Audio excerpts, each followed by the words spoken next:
எப்பவுமே சொல்றது என்னன்னா, ஒரு தப்பு நடந்ததுன்னா, அந்த தப்புக்கான காரணத்த கண்டுபிடிங்க. அப்பதான் அந்த தப்பு மறுபடியும் நடக்காம இருக்கும். அப்படின்றது நெறைய பேர் சொல்லுவாங்க. நெறைய பேர் சொல்லி நீங்க கேள்விப்பட்டிருப்பீங்க. அது மாரி ஒரு காயினுக்கு எப்படி 2 சைடு இருக்கோ, அதே மாரி ஒரு சம்பவத்துக்கு 2 பக்கமும் இருக்கும். ஸோ அத மாரி இந்த இடத்துல என்ன பார்க்க போறோம் பார்த்தீங்கன்னா, இப்ப ரீசென்ட்டா நடந்த சம்பவம் பார்த்தீங்கன்னா, லாக்கப் டெத்ன்றது ரொம்ப பெரிய விஷயமா போயிட்டு இருக்கு. ஸோ அத பத்தி இந்த வீடியோல எல்லாருமே அந்த லாக்கப் டெத்துக்கு ஒரு பக்கம் மட்டும் தான் பேசிட்டு இருக்காங்க. சோ, இந்த வீடியோல இன்னொரு பக்கமானது, அதாவது அந்த போலீஸ்காரங்களுக்கு எல்லாத்துக்குமே இன்னொரு பக்கம் இருக்கு இல்லையா? அத பத்தி இந்த வீடியோல பார்க்க போறோம். இது அந்த லாக்கப் டெத்ன பத்தின வீடியோ கிடையாது. அந்த லாக்கப் டெத்ன பத்தின ஜஸ்டிபிகேஷன் வீடியோ கிடையாது. இது முழுக்க முழுக்க போலீஸ் அதிகாரிகள பத்தி வீடியோ. அதாவது பிசியா இருப்பாங்க இல்லையா? அவங்களுடைய வாழ்வியல் சம்பந்தப்பட்ட வீடியோ. அவங்க என்னென்ன பிரச்சனை இருக்குன்றத பத்தின வீடியோ. சோ இந்த வீடியோ முழுசா பாருங்க. இந்த வீடியோல 3 விஷயம் பார்க்க போறோம். முதல் விஷயம் என்னன்னு பார்த்தீங்கன்னா, எல்லா துறையிலுமே பிரச்சனை இருக்கும். ஆனா, எல்லா துறையிலுமே பிரச்சனைக்கான தீர்வும் ஒண்ணு இருக்கும். அது பார்க்கறதுக்கான தீர்வுமே ஒண்ணு இருக்கும். ஆனா, இந்த துறையில பிரச்சனை இருக்கும். ஆனா, பிரச்சனைக்கான தீர்வு காண முடியுமான்னு கேட்டா, அது ஒரு பெரிய கேள்விக்குறியா தான் இருக்கு. 2வது விஷயம் என்னன்னு பார்த்தீங்கன்னா, முன்னாள் நீதிபதி சி.டி. செல்வம் அவர்களுடைய தலைமையில உருவாக்கப்பட்ட ஒரு குழு. அதாவது 5த் போலீஸ் கமிஷன். அந்த போலீஸ் கமிஷனோட ரிப்போர்ட் வெளியாயிருக்கு. அந்த ரிப்போர்ட்ல என்ன விஷயம் சொல்லியிருக்காங்கன்றதும், 3வது விஷயம், இப்படி தமிழ்நாட்டுல நடக்கிற பல சம்பவங்களுக்கு காரணம் தனிப்பட்ட நபரா? இல்ல வேற ஏதாவது ஒரு காரணம் இருக்கான்றதும் முழுமையா பார்க்க போறோம். ஒரு சின்ன கதை மட்டும் சொல்லிக்கிறேன். காலேஜ் படிக்கிறப்போ ஜல்லிக்கட்டு போராட்டம் பண்ணிட்டு இருந்தோம். அப்போ நைட் ஃபுல்லா பஸ் ஸ்டாண்ட்ல படுத்திருந்தோம். பஸ் ஸ்டாண்ட்ல படுத்து அப்போ நெறைய பேர் உதவி செஞ்சுட்டு இருந்தாங்க. போலீஸ்காரங்களுமே நல்லா ஹெல்ப் பண்ணாங்க. அப்போ காலைல டீ குடிச்சிட்டு வரப்ப ஒரு போலீஸ்காரர் வந்தாரு. வந்துட்டு அவரு என்னோட 2 வயசு, 3 வயசு பெரியவரா இருப்பாரு அப்போ. அவரு காலைல டீ குடிச்சிட்டு இருப்போம். அவரும் டீ குடிச்சிட்டு நாங்க பே பண்ண போவப்ப, "நீ பண்ணாத, நான் பண்றேன்னு" சொல்லி அவரு பே பண்ணிட்டு, "ஏன்னா நீங்க பண்ணீங்கன்னு?" கேட்டதுக்கு அவரு சொன்ன வார்த்தை, "என்னால போராட முடியல, நீ போராடுற. இப்ப நான் இது கூட பண்ணாம இருந்தா எப்படின்னு?" சொல்லி பே பண்ணிட்டு அவர் பாட்டுக்கு போயிட்டாரு. அவர் யாருன்னே தெரியல. சோ, இங்க புரிஞ்சுக்க வேண்டியது, அவங்களால போராட முடியாது. அவங்க போராடணும்னு ஆசை இருந்தாலுமே, அந்த இடத்துல அவங்க என்ன தொழிலோ அது சார்ந்து தான் இருப்பாங்க. மேனேஜ்மென்ட் சார்ந்து தான் இருப்பாங்க. சோ, அடிப்படையில ஃபர்ஸ்ட் என்னன்னு பார்த்தீங்கன்னா, மத்த துறைகள் எல்லாமே பிரச்சனை வந்ததுன்னா, அந்த பிரச்சனைய சரி செய்யறது அவங்க 2 விஷயம் கையில எடுப்பாங்க. ஒண்ணு அங்க இருக்க மேலதிகாரிட்ட புகார் குடுக்கறது. இன்னொன்னு அங்க போராட்டம் பண்ணி அவங்க விஷயத்த எடுத்துக்கிறது. சோ இது மத்த துறையில நடக்கும். நீங்க டீச்சர் எடுத்து பார்த்தீங்கன்னா, டீச்சர பொறுத்தளவுக்கு அவங்களுக்கு ஜாக்டோஜியா ஒரு அமைப்பு இருக்கு. அவங்களுடைய துறை சார்ந்துமே ஒரு அமைப்பு இருக்கு. அதே மாரி நீங்க வக்கீல் எடுத்துக்கிட்டாலும் சரி, இல்ல டாக்டர் எடுத்துக்கிட்டாலுமே சரி, எல்லா துறையிலுமே அரசு சார்ந்த ஒரு அமைப்பு இருக்கு. அந்த அமைப்பு ஒண்ணு போராட்டம் பண்ணுவாங்க, இல்ல அவங்களுடைய கோரிக்கைய மேல் எடுத்துட்டு போவாங்க. அவங்களுக்கு ஏதாவது ஒண்ணு தேவைன்னா, அவங்க போராட்டம் பண்ணி கூட வாங்கிக்கலாம். ஆனா, இந்த பக்கம் போலீஸ பொறுத்தளவுக்கு அந்த ஒரு ஃபெசிலிட்டி இருக்கான்னு கேட்டா, அவங்க எந்த வகையிலுமே போராட்டம் பண்ண முடியாது. அவங்களுக்கு ஒரு பிரச்சனை வந்துச்சுன்னா, அவங்க போராட்டம் பண்ணாம மேலதிகாரிட்ட முறையிட்டு அந்த மாரி ஏதாவது பண்ணுமே தவிர, அவங்க போராட்டம் பண்ணி எந்த ஒரு விஷயத்தையுமே எடுக்க முடியாது. சோ, அப்படி அவங்களுக்கு போராட்டம் பண்ணாம ஒரு விஷயத்த கிடைக்கணும் அப்படின்னா, அதுக்கு ஒரு சில வழிமுறைகள்ல ஒரு விஷயம் என்னன்னு பார்த்தீங்கன்னா, தமிழக அரசு சார்பா அப்பப்போ ஒரு கமிஷன் நியமிப்பாங்க. அது அந்த கமிஷன்ல அந்த போலீஸ் அவர்களுக்கு என்னென்ன பிரச்சனை இருக்கு, அவங்களுக்கு எவ்வளவு சம்பள உயர்வு தரணுன்றதெல்லாம் அந்த கமிஷன்ல டீட்டெயில் ரிப்போர்ட் ரெடி பண்ணி அத கவர்ன்மென்ட்க்கு சப்மிட் பண்ணுவாங்க. சோ அப்படி தமிழக அரசு சார்பா இதுவரைக்கும் 4 கமிஷன் உருவாக்கியிருக்காங்க. 4 கமிஷன்ல 3 கமிஷனுக்கு ரிப்போர்ட் ரெடி பண்ணி அத சப்மிட் பண்ணி அதுல நெறைய விஷயங்கள் அமல்படுத்தியிருக்காங்க. அதுல ஃபர்ஸ்ட் கமிஷன் எப்ப ரெடி பண்ணாங்கன்னு பார்த்தீங்கன்னா, 1969ல ஃபர்ஸ்ட் போலீஸ் கமிஷன் ரெடி பண்ணாங்க. அது யாருன்னு பார்த்தீங்கன்னா, கலைஞர் அவர்கள் தலைமையில ஃபர்ஸ்ட் போலீஸ் கமிஷன் 1969ல கொண்டு வந்தாங்க. அதுல 133 ரெக்கமெண்டேஷன்ஸ் கொண்டு அதுல 115 ரெக்கமெண்டேஷன ஓகே பண்ணியிருந்தாங்க. செகண்ட் போலீஸ் கமிஷன் எப்போ வந்திருக்குன்னு பார்த்தீங்கன்னா, 1989ல அதுல 112 ரெக்கமெண்டேஷன கொண்டு அதுல 87 ரெக்கமெண்டேஷன ஓகே பண்ணியிருக்காங்க. சோ அது மாதிரி 2006லயுமே தேர்ட் போலீஸ் கமிஷன் கொண்டு அதுல 136 ரெக்கமெண்டேஷன்ஸ கொண்டு அதுல 117 ரெக்கமெண்டேஷன்ஸ ஓகே பண்ணியிருக்காங்க. அப்ப இருக்க ஒரு டைம்ல இருக்க கவர்ன்மெண்ட். சோ அது மாதிரி 4த் ஃபைனான்ஸ் கமிஷன்ன்றது 2019ல கொண்டு வரப்பட்டது. ஆனா 2019 கொண்டு வந்தப்போ மதுரை பெஞ்ச் அப்ப என்ன பண்ணாங்கன்னு பார்த்தீங்கன்னா, இது ஒரு சில பிரச்சனைகள்லாம் இருக்கு. சோ அதனால இத நாங்க ரத்து பண்றோம்ன்ற மாரி சொல்லி, அடுத்து நீங்க ஃபைனான்ஸ் கமிஷன் கொண்டு வர மாரி இருந்தா, ஒரு சில விதிமுறைகள்லாம் இருக்குன்னு சொல்லி ஒரு சஜஷன்ஸ குடுத்துருக்காங்க.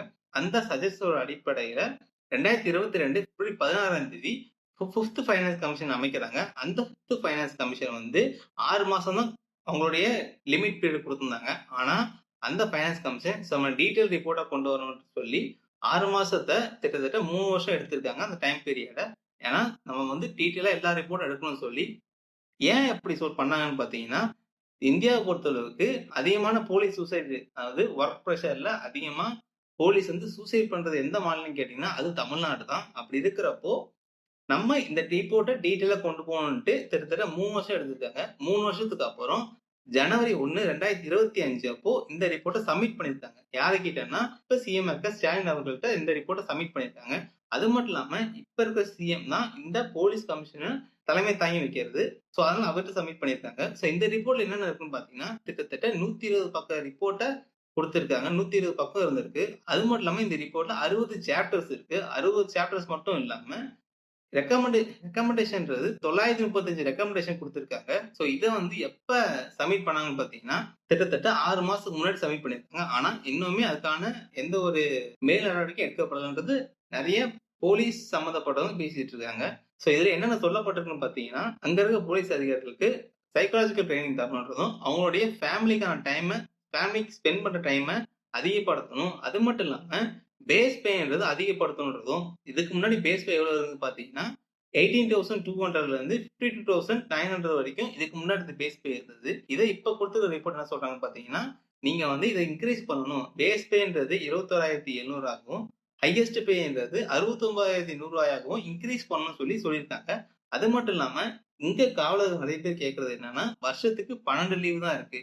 இந்த 12 லீவ அதிகப்படுத்தணும்னு சொல்லி நிறைய பேர் கேட்டுட்டு இருக்காங்க. சோ அது மட்டும் இல்லாம இந்த 1200 பக்க பேஜ்ல எக்கச்சக்க மாற்றங்களும் கொண்டு வந்திருக்காங்க. அது துறை சார்ந்தா இருக்கட்டும், இல்ல எக்ஸாமினேஷன் சார்ந்தா இருக்கட்டும், இது போன்ற பல மாற்றங்களை கொண்டு வரணும்னு சொல்லியிருக்காங்க. இதுல என்ன சொல்லியிருக்காங்க பாத்தீங்கன்னா, முக்கியமா நாங்க வந்து இத லாங் டேர்ம் கோலா கொண்டு வந்து தான் இந்த ஸ்கீமை கொண்டு வந்திருக்கோம்.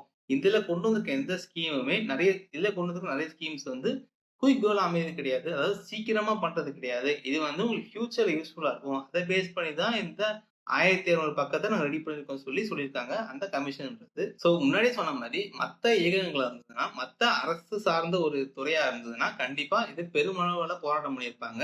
பெருமளவுல போராடி இதுக்கான உரிமையை வாங்கியிருப்பாங்க. வேலை நிறுத்தமா இருக்கட்டும், இல்ல சாலை மறியலா இருக்கட்டும், இந்த மாதிரி நிறைய விஷயங்கள் பண்ண ஆரம்பிச்சிருப்பாங்க. ஆனா இந்த பக்கம் போலீஸ்ன்றதுனால இவங்களால போராட்டமும் பண்ண முடியாது. கிட்டத்தட்ட இந்த ரிப்போர்ட் வந்து 6 மாசம் ஆகியுமே இதுக்கான எந்த ஒரு மேல் நடவடிக்கையும் எடுக்கலன்னு சொல்லிட்டு இருக்காங்க. சோ இது வந்து அமல்படுத்தினாங்கன்னா ரொம்ப உதவியா இருக்குன்னு சொல்றாங்க. ஆனா இதை வச்சு இவங்களால போராடவும் முடியாது. இன்னொன்னு இந்த வீடியோல தெளிவா சொல்றது என்னன்னா, அங்க நடந்த பிரச்சனைன்றது, அதாவது இப்போ லாக்அப் டெத்ன்றது தண்டிக்க வேண்டிய விஷயம் தான். ஆனா பிரச்சனை வந்து எங்க ஆரம்பிச்சதுன்றத நம்ம புரிஞ்சுக்கிட்டா மட்டும்தான் அடுத்த முறை பிரச்சனை வராம இருக்கும். சோ அதுக்காக இந்த விஷயத்த சொல்றேன். நீங்க போலீஸ் அவர்களுக்கான ஒரு ஃப்ரீடமும், அவங்களுக்கான ஒரு லீவும், இல்ல அவங்களுக்கான சேலரி உயர்வும் கொடுத்தாதான் அவங்களுக்கான பிரஷர் கம்மியாகும். அப்படி பிரஷர் கம்மியானா மட்டும்தான் இந்த பக்கம் இருக்க சொசைட்டில இருக்கவங்கள்ட்ட பிரஷரை காட்டாம இருப்பாங்க. சோ இந்த ஃபைனான்ஸ் கமிஷனோட ரிப்போர்ட் வெளிய வந்து இதை அமல்படுத்தினா மட்டும்தான் அவங்களுக்கான பிரச்சனைன்றது ஓரளவுக்கு கம்மியாகும். ஏன்னா யாருமே போலீஸ் ஆகி போறப்போ இந்த மாதிரி சம்பவங்கள்லாம் ஈடுபடுவோம்னு தெரிஞ்சாலும் போக மாட்டாங்க.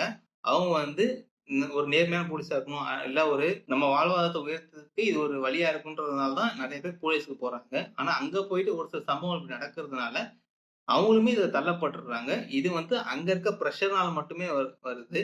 சோ அடிப்படையில இருக்க பிரச்சனையை தீர்த்தா மட்டும்தான் இந்த மாதிரி சம்பவங்கள் ஃபியூச்சர் நடக்காம இருக்கும். சோ அடுத்த 3வது விஷயம் என்னன்னு பாத்தீங்கன்னா, இது வந்து இப்ப நடந்த சம்பவம்ன்றது தனிப்பட்ட மனிதரால உருவாக்கப்பட்டதா இருந்தாலுமே தண்டிக்க வேண்டியது அவரு. ஓகே. ஆனா தண்டிக்க வேண்டியது அவர்கள தான். ஆனா அதை தாண்டி இன்னொரு விஷயத்தை நோட் பண்ணணும். இது தனிப்பட்ட நபர் சார்ந்தது மட்டுமே கிடையாது. இது ஒரு சிஸ்டம் சார்ந்ததும் இருக்கு. ஏன்னா இந்த லாக்அப் டெத்ன்றதோ, இல்ல பொதுமக்கள்கிட்ட தாக்குறதுன்றதோ இப்ப நடக்கிறது கிடையாது.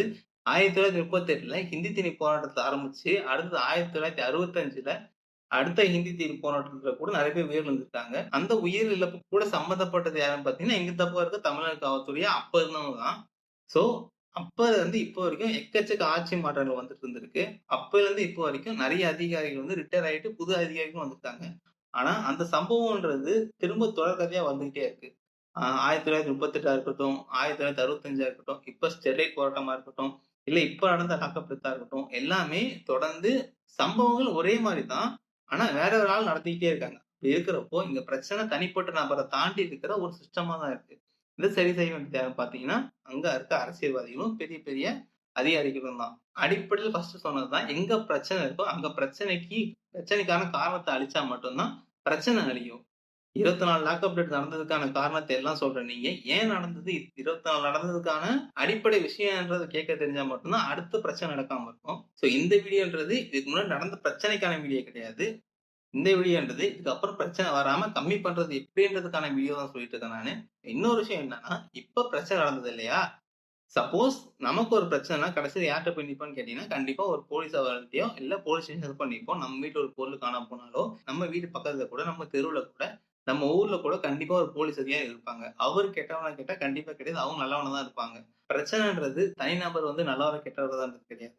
அதே நீங்க உங்க தெருவுல, உங்க ஊர்ல நல்லவரா இருக்கவரு, வெளி உலகத்துக்கு கெட்டவரா தெரியறதுக்கான வாய்ப்புமே இருக்கு. அந்த சூழல் தான் அப்படி இருக்கு. அப்போ அந்த சூழல தான் நம்ம கொஸ்டின் பண்ண வேண்டியதா இருக்கு. சோ இந்த வீடியோன்றது அவங்களுக்கான ஜஸ்டிஃபிகேஷன் வாங்கி தரதுக்காகவும், அவங்க ஜஸ்டிஃபிகேஷன் வாங்கி குடுத்துட்டு, அவங்க ஒரு பக்கம் பிரஷர் ஃப்ரீயா இருந்தா தான், இந்த பக்கம் பொதுமக்களான நம்மள்ட்ட அவங்களோட பிரஷர தராம, நம்மளையும் கொஞ்சம் ஃப்ரீயா வச்சிருப்பாங்கன்றது தான். பல ஆண்டு காலமா போலீஸ்காரர்கள் மேல பல எதிர்க்கருத்துகள் மக்கள் மத்தியில இருந்துட்டு தான் இருக்கு. அத எப்படி மாத்தணும்ன்றத தான் பார்க்கணும். ஒரு பிரச்சனை நடந்ததுன்னா, அந்த பிரச்சனைய மட்டுமே வச்சு துறையே தப்பா சொல்றது சரியான்னு கேட்டா எனக்கு தெரியல.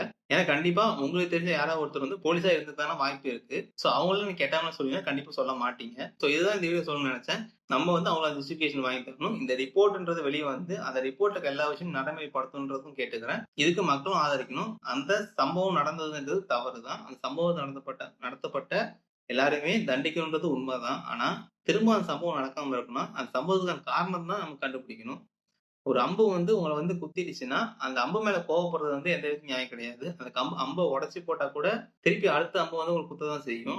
இதே நீங்க வந்து அம்பு எய்தவங்கள கண்டுபிடிச்சு, ஒண்ணு அந்த வில்ல உடைக்கணும். இல்ல அம்பு எய்தவங்கள திருப்பி அம்பு எய்யாம பார்த்துக்கணும். அப்ப இருந்தா மட்டும் தான் அடுத்த அம்பு உங்க மேல பாயாம இருக்கும். நீங்க வந்து அம்பு உங்களுக்கு குத்துதுன்னு சொல்லி அம்பு மேல கோவப்பட்டு இருந்தா மட்டும், திருப்பி வந்து குத்தாம இருக்க போறது கிடையாது.